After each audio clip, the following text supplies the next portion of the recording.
In this video, we're going to be going over the features of the whole brain. To start us off, we have the longitudinal cerebral fissure, which is this line right here. The longitudinal cerebral fissure separates the cerebral hemispheres. We can also see gyrus and sulcus, which are the grooves and hills, as I like to call them. So the gyrus are the hills, and the sulcus are the grooves, which seems a little backwards, but sulcus is these lines, and the gyrus is the little hill. And then we have the cerebellar hemisphere, which is this area right here is the cerebellar hemisphere. And then we have the spinal cord. And then we're going to flip these over, and we have, the first thing we see is the olfactory bulbs, which are these right here. And then we have the lateral and medial olfactory bands. So the lateral would be right about here. See if we can get a better look in this one. So the lateral is right there. See if we can zoom in.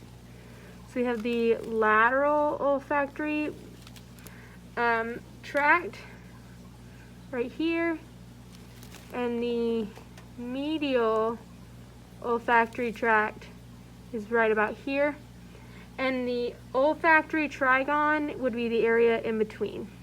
So lateral olfactory tract, medial olfactory tract, olfactory trigon. And then we have the optic chiasma, which is this right here. The optic chiasma is where the optic nerve and the optic tract meet. So we have the optic tract, optic chiasma, optic nerve. And then we can move down. We have in this area, you would have the hypophysis, but we can see it better right here. So this is the hypophysis. It's like a little bulb that usually sits in this area of the brain. So it's gone here. We can see it right here. And then moving further down, we have the pons. So we're going to move down the pons and the medulla oblongata. And then finally, we're going to take a look at the nerves and the mater. So the dura mater is the covering of the brain. So all of this would be dura mater. And you can see it on this one as well. This is the dura mater, and the pia mater is attached to the brain, so we can't actually lift it up to see it, but the pia mater would be under the dura mater, attached to the brain. We also have the position of the infundibulum. So the position of the infundibulum would be right about here. The infundibulum connects the hypophysis to the brain. So on this one, the infundibulum would be in there. So the position of the infundibulum is here.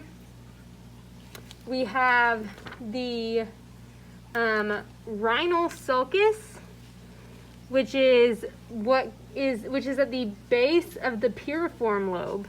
So the piriform lobe is the ocular lobe or occipital lobe of the brain. Not occipital lobe, but where the ocular region is. And the rhinal sulcus is the base of the piriform lobe.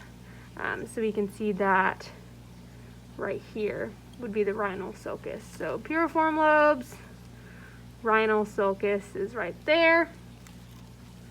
And then we also have the mammillary body, which is right here. This is the mammillary body. You can see it on many of these. Mammillary body. Here we go. And then we have the nerves that you need to know. So we have the optic nerve. The oculomotor nerve is right here. The trochlear nerve is in here and better seen in this one. The trochlear nerve is right here. The trigeminal nerve is on the side. Again, better seen on this one, trigeminal nerve. The abducens nerve is right here. That's the abducens nerve. This one has a good one. Abducens nerve. And then the spinal accessory nerve is on the side of the spinal cord. You can see it right there. Seeing if any of these other ones have it. Yeah, spinal accessory nerve right there. And that is the features of the whole brain.